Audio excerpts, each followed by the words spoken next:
dinor quli, dirham quli va bashang kiyim-kechak quli baxtsiz bo'lsin.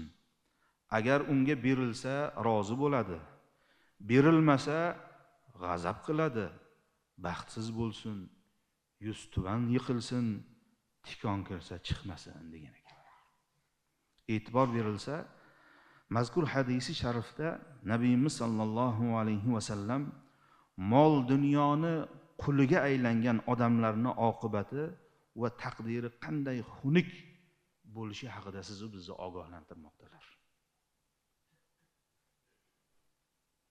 Aslida esa mol dunyo, boylik inson uchun Alloh bergan omonat, vaqtinchalik emas.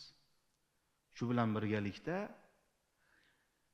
o'sha mol dunyodan Allohning roziligini qozonishda, oxiratga zaxira to'plashda unumli foydalanib olish uchun insonga berilgan ne'matlardan biridir azizlar. Buni mana shunday tushunishimiz kerak.